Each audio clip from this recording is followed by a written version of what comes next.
अस्सलाम वालेकुम व्यूअर्स। आज मैं आपके साथ करेले की मज़ेदार चटपटी करारी रेसिपी लेकर आई हूँ। अक्सर ख़वातीन को ये शिकायत रहती है कि घर वाले बड़े शौक़ से करेले बनवाते हैं लेकिन इतने खाए नहीं जाते कड़वे होने की वजह से। तो ऐसी क्या चीज़ हम करें, ऐसा क्या डालें जिसकी वजह से करेले हमारे अच्छे करारे और खड़े खड़े भी बने, देखने में भी अच्छे हों, खाने में भी मज़ेदार हों और कड़वे भी ना हों। तो ऐसी रेसिपी लेकर मैं आप लोगों के साथ आई हूँ। मेरी कोशिश भी हमेशा यही रहती है कि आप लोगों के साथ आसान, मज़ेदार, टेस्टी और सिंपल डिशेस शेयर करूं ताकि जो नए नए सीखने वाले बच्चे बच्चियां हैं या किसी मजबूरी की वजह से वो बनाना चाहते हैं तो उनको भी कोई मुश्किल पेश ना आए। तो आज हम करेलों की ऐसी आसान सी मज़ेदार करारी चटपट तैयार होने वाली रेसिपी शेयर करेंगे और बनाएंगे और इन्जॉय करेंगे। तो चलते हैं हम रेसिपी की तरफ और बनाना स्टार्ट करते हैं। ये करेले जो हैं 5 अफराद के लिए तैयार हो रहे हैं। ये मैंने 4 अदद करेले लिए हैं। ये तकरीबन 1 किलो के करीब बनते हैं और ये इनको हल्का सा आप छुरी की मदद से खुरच लेंगे। ज़्यादा आपने इनको नहीं करना और अगर आप ना भी खुरचें तब भी आपके कड़वे भी नहीं बनेंगे, टेस्टी और करारे और मज़ेदार बनेंगे। तो मैं तो आपको सैंपल के तौर पे सिर्फ दिखाना चाह रही हूँ कि आप इस तरीके से भी बना सकते हैं और छिलकों के साथ भी बना सकते हैं। और आप इनको अंदर से काट लेना है। अच्छा, अंदर से जो ये इसका गूदा है वो निकाल देना है। और अगर ये बीज इसके यानी कि कच्चे हैं, सॉफ्ट है अंदर इसका गूदा, तो आपने नहीं निकालना है, ऐसे ही काट लेने। और अगर सख्त है अंदर से बीज पके हुए तो लाजमी निकाल लें। और जो है ना ये सारे इस तरीके से निकाल के काट के आपने, मैं साथ इसलिए आपको दिखा रही हूँ ताकि आप लोगों को कोई मुश्किल पेश ना आए और आसानी से आप देख भी सकें, काट भी सकें और बना भी सकें। अच्छा, ये जो करेले हैं मैंने इनको पहले अच्छी तरह से धो लिया है। पहले तकरीबन 3 मिनट के लिए मैंने इनको पानी में रखा था, यानी कि जब मिट्टी वगैरह अगर कुछ भी गर्द वगैरह हो तो वो निकल जाए। और फिर मल के आपने साबुत पहले करेले धो लेने हैं और उसके बाद मैं आपको साथ दिखाती हूँ कि क्या करना है। तो ये सारा गूदा वगैरह निकाल दिया क्योंकि बीज पके हैं तो मैं निकाल दिया। और आप इनको काट लें मुनासिब साइज़ के, आप जिस तरह पसंद करते हैं आप इस हिसाब से काट लेंगे।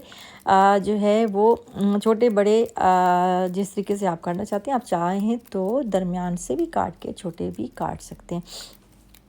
तो ये सारे आपने करेले काट लेने हैं।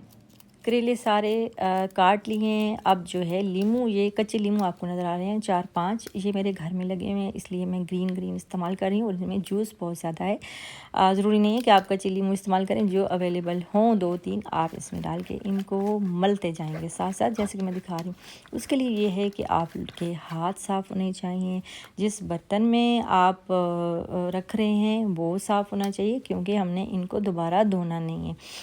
और इनको मल लें अच्छी तरह से, और क्योंकि करेले हम पहले धो चुके हैं अच्छी तरह, तो अब सिर्फ मल लेंगे इनको खूब और एक बर्तन में डाल देने। कोई भी कढ़ाई सॉस पैन ले लें और सारे करेले इसके अंदर आपने डाल लेने हैं। और जिस तरह मैंने आपको बताया इससे ये है कि कलर बहुत प्यारा आएगा, बहुत क्रंची, मज़ेदार और अच्छे बनेंगे और बिल्कुल कड़वे नहीं बनेंगे इंशाल्लाह।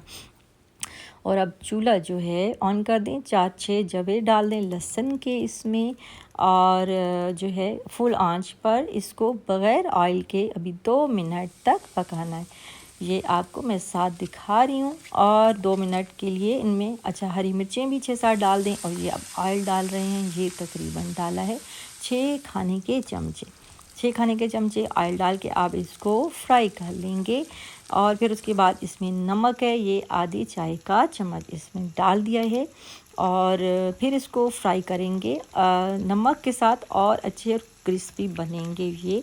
पहले नमक आप डालेंगे तो, अभी हमने मिसाले नहीं डाले हैं।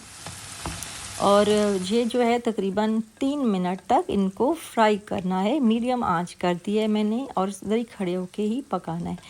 और इतनी अच्छी खुशबू इसकी आ रही है, मज़ेदार सी, और हरी मिर्चों की भी, लहसुन की और करेलों की भी। अब करेले तकरीबन फ्राई हो चुके हैं, इनको तकरीबन 2 मिनट मज़ीद दिए हैं फ्राई करने के लिए। और ये गोश्त मेरे पास पड़ा हुआ था बॉयल हुआ हुआ थोड़ा सा, यानी कि ये तकरीबन 200 ग्राम के करीब है, और ये डाल दिया इसके अंदर। चिकन डाल सकते हैं, कीमा डाल सकते हैं, ये ऑप्शनल है। अब मेरे पास पड़ा हुआ था इसलिए मैं डाल रही हूँ, और इसमें इसको अच्छी तरह फ्राई कर लें।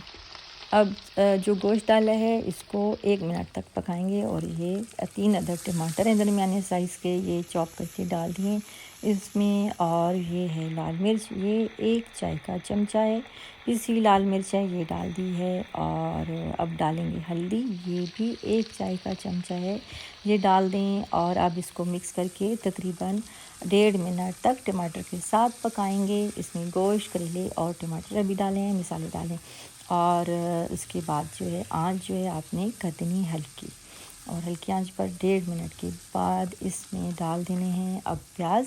और प्याज जो हैं ये मैंने लिए हैं 3 अदद, ये भी बारीक चॉप कर लिए हैं, और इनको आप मिक्स कर लें अच्छी तरह से।